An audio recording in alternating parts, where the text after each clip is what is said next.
अस्सलाम वालेकुम। अल्लाह रब्बुल इज़्ज़त का करोड़ों एहसान है कि उसकी रहमतें हम पर हर वक्त हर पल बरसती रहती है। उन रहमतों का एक नुज़ूल है रमज़ानुल मुबारक का महीना। ये इतनी बरकतों और रहमतों वाला महीना है कि जिसकी मिसाल नहीं दी जा सकती। इसमें छोटे से अमल का इतना बड़ा अजर व सवाब है कि उसके बारे में हम लोग अंदाजा भी नहीं लगा सकते। हर अमल में बड़े बड़े अजर व सवाब के अल्लाह ताला की तरफ से वादे हैं। अल्लाह के हबीब सल्लल्लाहु अलैहि वसल्लम इस मुबारक महीने की तैयारी रजब से करना शुरू कर देते थे। आप सल्लल्लाहु अलैहि वसल्लम की इबादतें बढ़ जाती थी, तिलावतें बढ़ जाती थी, नमाजें बढ़ जाती थी। हर अच्छे अमल की कसरत हो जाती थी ताकि ये महीना हमारा आप सल्लल्लाहु अलैहि वसल्लम ये चाहते थे कि हमारा ये महीना भरपूर इबादत से और भरपूर खैर बरकत से गुजरे। हम लोग इसकी तैयारी कुछ नहीं करते। उसका नतीजा ये होता है कि रमज़ान के शुरुआत में हम लोग लग जाते हैं, फिर आहिस्ता आहिस्ता जोश ख़त्म हो जाता है। किसी भी रेस को जीतने के लिए पहले से उसकी प्रैक्टिस होनी चाहिए। अगर प्रैक्टिस नहीं है तो शुरू में खूब दौड़ेगा, लेकिन बीच में वो निढाल हो जाएगा और फिर हार जाएगा। इसी तरह रमज़ान की तैयारी करना बहुत ज़रूरी है। यही आप सल्लल्लाहु अलैहि वसल्लम की तालीम और तरबियत है।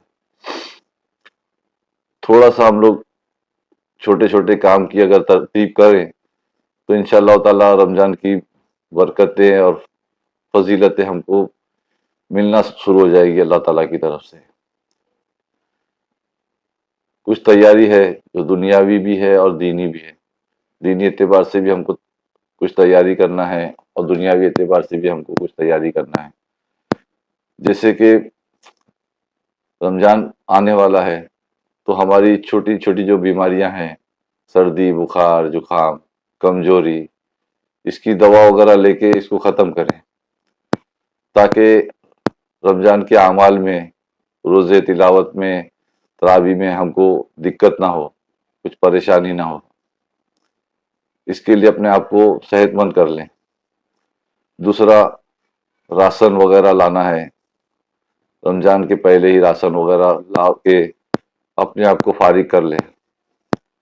दूसरे, रमज़ान के दौरान में जो हम लोग शॉपिंग करते हैं, कपड़े लत्ते, चप्पल, जूते, मुख्तलिफ चीज़ें खरीदते हैं, वो वक्त हमारा रमज़ान के दौरान में ये सब शॉपिंग होती है और वो वक्त हमारा उसमें बर्बाद होता है। उसकी वजह से हमारी नमाजें छूट जाती है, जिक्र छूट जाता है, तरावी छूट जाती है और थकान होती है वो अलग। तो हमारे अमल जो सही जगह पे लगने चाहिए, जो वक्त सही जगह पे लगना चाहिए, वो बाजारों में गुजर जाता है।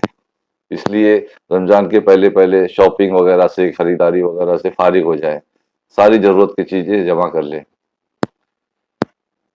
दूसरा है कि हम लोग हमारे रिश्तेदारों से किसी को मिलना जुलना है जो दूर रहते हैं, वो भी मिल मिला लें और उनसे भी फारिग हो जाए। और सबसे बड़ी बात, किसी रिश्तेदार से, पड़ोसी से, दोस्तों से किसी से भी लड़ाई झगड़ा है तो उनसे भी मिलके माफ़ी वगैरह मांग लें या उनको माफ़ कर दें। और किसी के खिलाफ हमारे दिल में बुग़्ज़ है, कीना है, हसद है, उसको भी ख़त्म कर लें। ये सारी चीज़ें हमारी इबादतों में रुकावट बनती है और हमारे अमाल में फिर फ़र्क आ जाता है। जब तक हमारा दिल साफ नहीं होगा, अल्लाह रब्बुल इज़्ज़त उसमें अपना नूर नहीं डालेंगे और हमारे अमाल में बरकत नहीं होगी और रोज़े नमाज की सही लज्जत हमको नसीब नहीं होगी। तीसरा है और है कि ज़कात वगैरह जो रमज़ान में निकालने का चलन हो गया है, रमज़ान के पहले ही निकाल लो, उससे भी फारिग हो जाओ। उससे दो फायदा होगा कि एक तो तुम्हारा टाइम बच जाएगा, रमज़ान में इस सारे झमेले में पड़ने की ज़रूरत नहीं पड़ेगी, किसको खोजे खाजे, कौन ज़कात का हकदार है नहीं है, وہ ساری چیزوں سے فراغت مل جائے گی رمضان کے پہلے دے دیں گے تو. اور دوسرا، جو ضرورت مند کو رمضان کے پہلے دے دو گے تو اس کے بھی، اس غریب کے بھی بیچارے کے کام آ جائے گا، وہ بھی اپنا رمضان اور عید اچھے سے منا پائے گا. عین وقت عید کے ٹائم دیتے ہیں تو وہ بیچارہ کچھ نہیں کر پاتا، پھر بعد میں اس کی پتہ نہیں کیا کاموں میں لگ جاتا ہے. اس لیے اس رمضان کے پہلے پہلے ہی زکوٰۃ دینے کی کوشش کر لے. اور دینی اعتبار سے عمل یہ ہے کہ روزے، نماز کے، رمضان کے فضائل اور مسائل معلوم کر لے. زیادہ سے زیادہ فضائل کو پڑھے، سنے اور علماء سے معلوم کرے. فضائل سے ہم کو روزے کی، نماز کی ترغیب ملے گی اور ہم زیادہ سے زیادہ اعمال کرنے کی کوشش کریں گے.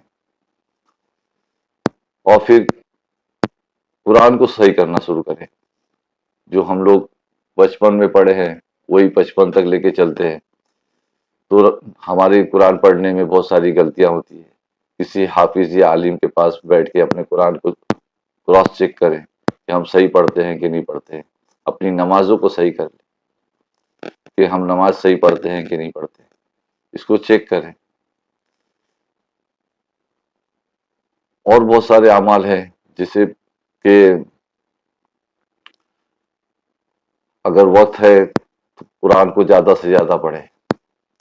اور اللہ پاک کوانٹٹی نہیں دیکھتا، کوالٹی دیکھتا ہے کہ ہم نے قرآن میں 5 قرآن مکمل کر لیے، 10 کر لیے. نہیں، بہترین طریقے سے پڑھو اور سمجھ کے پڑھو. وقت ملے تو قرآن شریف کی تفسیر شروع کر دو. رمضان المبارک کے شروع سے اگر شروع کرو گے تفسیر پڑھنا یا سننا تو انشاءاللہ تعالی رمضان کے ختم ہونے تک تفسیر ختم ہوگی. نہیں بھی ہوئی تو زندگی باقی ہے، ایک شوق پیدا ہوگا اور قرآن کو سمجھنا بہت آسان ہو جائے گا. پتہ چلے گا کہ اللہ رب العزت ہم سے کیا کہنا چاہتے ہیں، قرآن کی اتنی فضیلت کیوں ہے. قرآن بغیر ہمارا زندگی اور مکمل ہی نہیں ہے. اللہ رب العزت نے ہمیں قرآن کو صرف پڑھنے کے لیے نہیں اتارا، اس کو سمجھنے کے لیے اتارا ہے. اس پہ غور و فکر کرو، سمجھو. صرف پڑھ لینا ہی کافی نہیں ہے. اور رمضان کا خاص تعلق قرآن شریف سے ہے. قرآن کو جتنا پڑھو گے، جتنا سمجھو گے، اتنی دنیا اور آخرت سنورے گی. اور ایک بات، جس طرح سے ہم لوگ چھٹیاں منانے کے لیے، گاؤں جانے کے لیے یا کہیں گھومنے پھرنے کے لیے چھٹی لیتے ہیں اپنے کام دھندے سے، جاب سے، اسی طرح سے اگر ہو سکے تو رمضان المبارک میں اللہ رب العزت کے لیے چھٹی کر لو. 1 مہینے کی چھٹی کرو تاکہ فرصت سے، آرام سے، اطمینان کے ساتھ رمضان المبارک گزار سکو. اس کے تمام ارکان پورے کر سکو، تمام اعمال اچھے طریقے سے سکون سے کر پاؤ. اور ایک بات، رمضان المبارک میں دعاؤں کا اہتمام کریں. رمضان کے پہلے سے اللہ رب العزت سے دعا کریں کہ اللہ، اے رب کریم، ہم کو رمضان کے سارے اعمال اچھے طریقے سے اور تیرے پسندیدہ طریقے سے کرنے کی توفیق عطا فرما، اور رمضان کی عظمتیں اور رحمتیں زیادہ سے زیادہ ہم کو عطا فرما. یہ دعائیں رمضان کے پہلے سے مانگنا شروع کرے اور رمضان بھر میں مانگے. اللہ سے خوب خوب مانگے. رمضان میں جتنا دعا مانگ سکتے ہیں مانگے، اور جو مانگ سکتے ہیں دنیا اور آخرت کی بھلائی، ساری چیزیں مانگ لیں. اللہ رب العزت اس مہینے میں بہت زیادہ رحمتیں برساتے ہیں. ہم جتنا مانگ سکتے ہیں، ہم جتنا تصور کر سکتے ہیں، اس سے زیادہ اللہ رب العزت ہم کو عطا کر سکتے ہیں. ہم اپنی اوقات کے حساب سے مانگیں گے، اللہ رب العزت اپنی شان و شوکت کے حساب سے عطا کریں گے.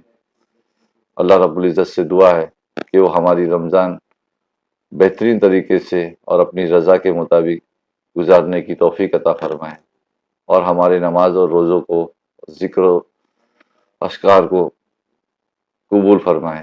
آمین.